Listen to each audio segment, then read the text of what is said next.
நம்ம இன்றைக்கி அக்க மகாதேவியினுடைய சுயம்பு லிங்க தரிசனம் பண்ண போகிறோம்.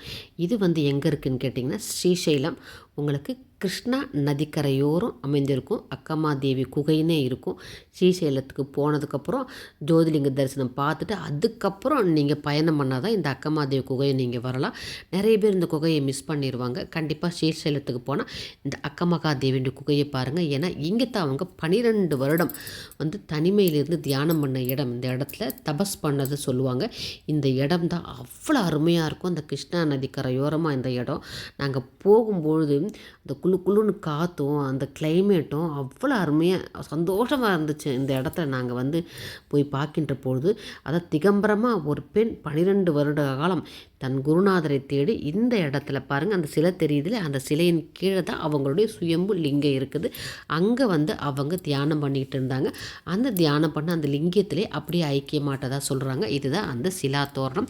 அவங்க அக்கமாதேவியினுடைய குகை. இந்த குகைக்கு உள்ளே போய் தான் நம்ம அந்த சுயம்பு லிங்கத்தை தரிசனம் பண்ணணும். இந்த இடம் எப்படி இருக்குப்பாங்க, தண்ணீராலே உருவாக்கப்பட்ட இடம் சொல்கிறாங்க.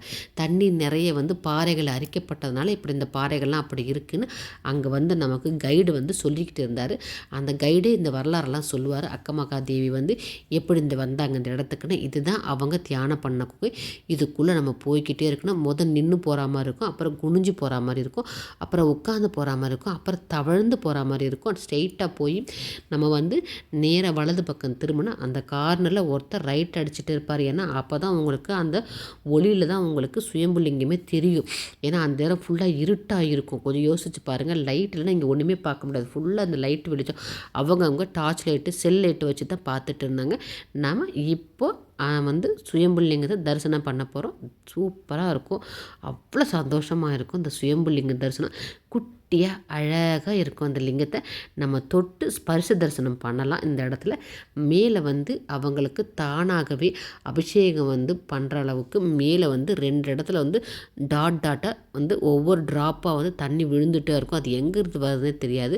அந்த இடம் ஃபுல்லாகவே நமக்கு ஈரமாக தான் இருக்கும். பின்னாடி ஒரு டார்ச் லைட்டு வச்சு நமக்கு அழகாக அந்த சுயம்பு லிங்கத்தை நமக்கு காட்டுவாங்க. தரிசனம் பண்ணிவிட்டு நம்ம திரும்பி வர வேண்டியது தான். இந்த குகை இப்படி இருக்கும். இந்த குகை ஃபுல்லாக வெளிச்சத்தை தான் உங்களுக்கு தெரியும். அந்த நடந்து போகிற பாதை அவ்வளோ நைஸாக இருக்கும். அக்கமகாதேவி எப்படி அந்த காலத்தில் திகம்பரமாக இந்த இடம் குருநாதரை தேடி இங்கே தியானம் பண்ணி இந்த லிங்கத்தையோடையே ஐக்கியமானதாக சொல்கிறாங்க. இந்த நம்ம உள்ளே நுழையும் போதே அக்கமாதேவி சிலை இருக்கும். சிலையை கும்பிட்டுட்டு தான் நம்ம உள்ளேயே போகணும். இன்றைக்கி நம்ம ஸ்ரீசைலத்தில் இருக்க அக்கமகாதேவி அவங்களுடைய குகைக்கு போய் அவங்க தியானம் பண்ண அவங்க ஐக்கியமான அந்த லிங்கத்தை நம்ம தரிசனம் பண்ணியிருக்கோம்.